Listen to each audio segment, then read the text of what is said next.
Did President Trump push back his military deadline after Iran threatened to capture US allies in retaliation, signaling growing pressure on Washington's strategy? The original deadline, first moved from March 21st to March 23rd, has now been extended to April 6th, a move widely seen as Trump buying time to strengthen US forces on the ground. Meanwhile, Iranian commanders are reportedly preparing for every possible outcome, from full-scale ground invasions to large-scale energy infrastructure strikes. In a defiant message, Tehran has warned that if the US moves to invade Iran, the Revolutionary Guard will respond by seizing American allies in the region. Amid escalating threats, President Trump now finds himself struggling to escape a war he never intended to fight, as Iranian pressure mounts by the day. US President Donald Trump has announced a fresh deadline for Iran to agree to terms that would formally bring an end to the ongoing war between the two nations. In a post shared on Truth Social on March 26th, Trump publicly declared this new deadline, framing it as a final opportunity for Tehran to comply peacefully. He claimed that the decision to delay the ultimatum was made at Iran's own request, though mediators close to the talks have reportedly denied that assertion.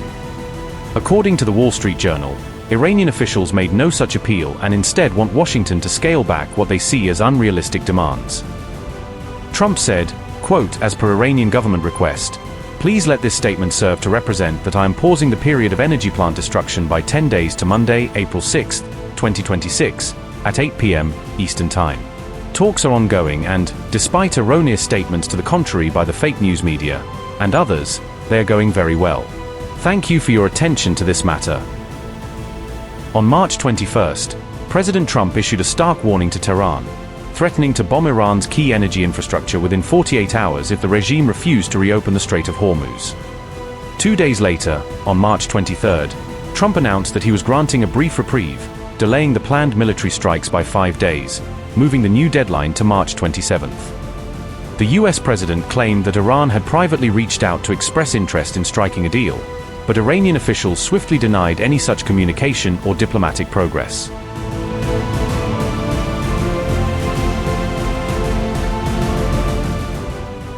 Iran has issued a fresh warning, declaring that its forces are prepared to seize coastal territories belonging to the United Arab Emirates and Bahrain, according to a Defense Security Asia report. Analysts say this sharp escalation could place American military bases across the Gulf region at even greater risk, dramatically raising the prospect of a wider regional war. The statement was aired on Iranian state television, delivered by national security analyst Morteza Simiari, who outlined Tehran's next potential moves. During the broadcast, Simiari described the planned coastal seizure as part of a prepared contingency strategy developed to counter US and allied operations.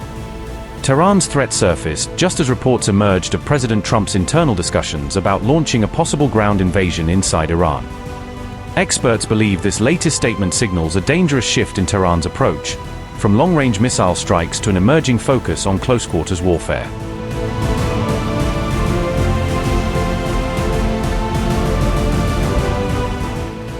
Iran is increasing its military readiness as speculation grows over a possible United States ground invasion. Iranian media released a video on X indicating that military preparations are now underway for a possible battle.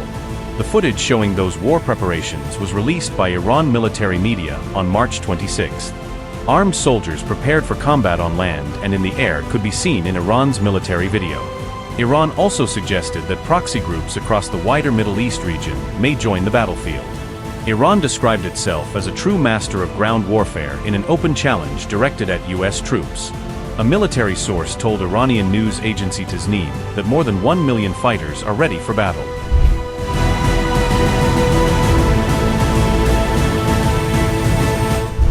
Iran's open warning to Donald Trump comes amid reports that the United States is considering a ground invasion. Axios reported that the Pentagon is compiling military options for a final blow against Iran that could include ground forces. 2 US officials told Axios that a large-scale bombing campaign inside Iran may also be under consideration. Pentagon officials have already deployed about 2,000 US paratroopers to the Middle East region. Another 4,500 US Marines are also reportedly heading toward the Middle East in case of a ground invasion. Reports indicate Trump is assembling a force of about 7,000 troops after his peace proposal was rejected. Some of Trump's options to pressure Iran into reopening the strait and stopping the war were outlined in reports. Trump has been presented with various attack options on Iran. This includes invading or blockading Karg Island.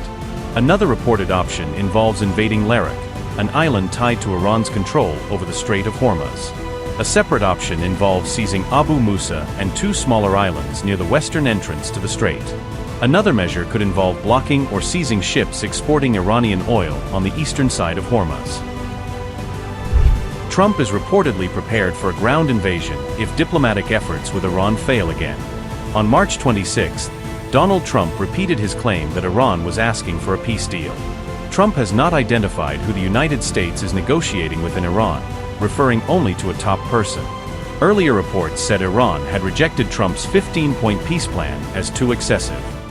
Meanwhile, as President Trump made fresh claims and Iran ramped up its retaliation, an old video of the late Supreme Leader Ali Khamenei suddenly resurfaced online and went viral across social media platforms. I can tell you that when this is over, oil prices are going to go down very, very rapidly. So is inflation, so is everything else. But frankly, much more important than short-term, even long-term oil prices, you can't let the most violent, vicious country in the last 50 years have a nuclear weapon. Because the Middle East will be gone, Israel will go first, without question, and they'll certainly take a shot at us before we get our act together and say we got to take them out. You can't let Iran, who's truly a nation of great terror and power. Look what happened. In the last 2 weeks, they weren't supposed to go after all these other countries in the Middle East. Those missiles were set to go after them. So they hit Qatar, Saudi Arabia, UAE, Bahrain, Kuwait. Nobody expected that. We were shocked. And the other one, you know, they fought back. They could have yielded. But think of it, if we weren't around, they had tremendous power. They had thousands of missiles, most of which we've terminated. They had thousands of drones. They were making drones and missiles all over the place. We've knocked out most of those factories. I mean, now they're sending out 2 or 3 missiles. Now, you know, they've still got some. They might have 8% left. But mostly they've been eliminated. They've been terminated by what we did and what Israel did too. Yeah, please. Israel is expected to expand its ground offensive in southern Lebanon to go after Hezbollah. Have you discussed that with Israeli leaders? Yeah. And does the United States support a potential Israeli invasion of Lebanon? Yeah, no, I did. And I know look, Hezbollah is a problem. It's been a problem for a long time, not just now. And it's a certain area, because I was with the other night a person whose parents live in Lebanon. This is a very substantial person, wealthy person, whose parents live in Lebanon. I said, really? How do you live in Lebanon? Your parents are living? Oh, yeah, they live there. And over the years, they've gotten used to the fact that it's being bombed. But they explained to me that it's really a different section of Lebanon. It's the section where Hezbollah is. And they get used to it, I guess. I don't know. I mean, people live in Ukraine. You would think they wouldn't live in Ukraine, but they live in Ukraine. I don't know that I'd do that, but they live in Ukraine. They live in Lebanon. Hezbollah is a big problem, and they're rapidly being eliminated. Thank you very much, everybody. I appreciate it. که می‌بینید گاهی صحبت جنگ می‌کنن که ما نمی‌دونم با فلان جور هواپیما با چه میاییم چنین میکنیم. اینم جدید نیست. در گذشته هم آمریکایی‌ها بارها در حرفهای خودشون تهدید میکردن که همه گزینه‌ها روی میز است. همه گزینه‌ها یعنی از جمله گزینه جنگ. این همیشه میگفتن دیگه. همه گزینه‌ها روی میز. حالا این آقا هم همینطور مرتباً ادعا میکنه ولی ما ناو آوردیم و چه کردیم. به نظر من ملت ایران رو از این چیزا نباید ترسوند. ملت ایران تحت تأثیر این حرفا قرار نمیگیره. از برخورد حق نمیهرازه. ما شروع کننده نیستیم. ما به کسی ظلم نمیخوایم بکنیم.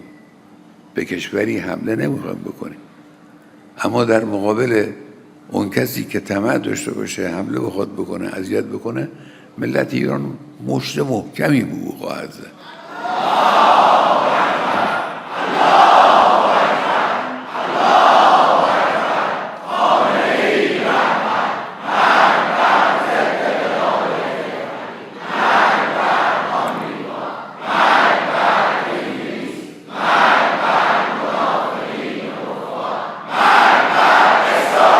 البته این را هم آمریکایی‌ها بدونن که اگر این دفعه جنگی را بندازن این جنگ منطقه‌ای خواهد. نظرشون میرسه که مرتبا میگه رئیس جمهور آمریکا که ارتش ما قوی‌ترین ارتش دنیاست. قوی‌ترین ارتش دنیا ممکنه اونچنان گاهی سیلی بخوره که از جا نتوانه بلنش.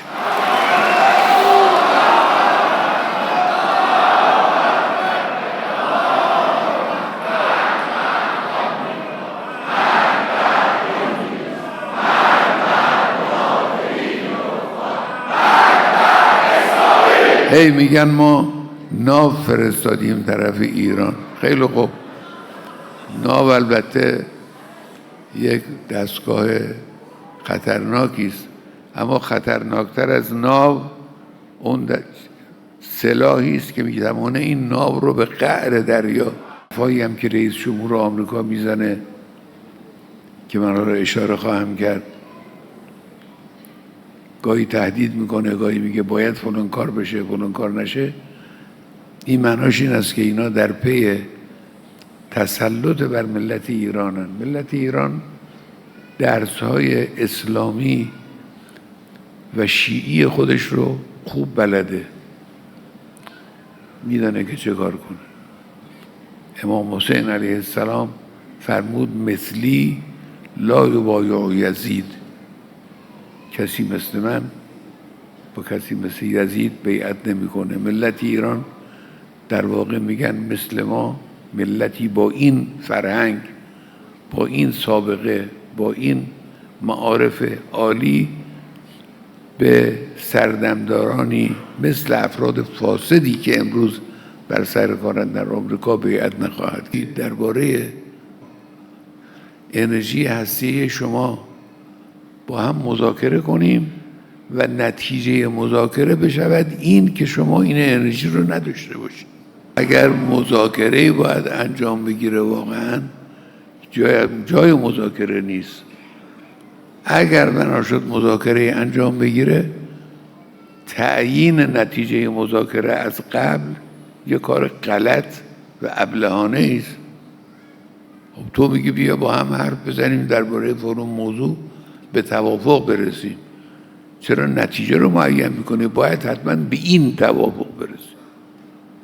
و این ابلهانه است. این کار ابلهانه رو دارن انجام میدن رؤسای آمریکا و بعضی از سناتورها و رئیس جمهور و دیگران.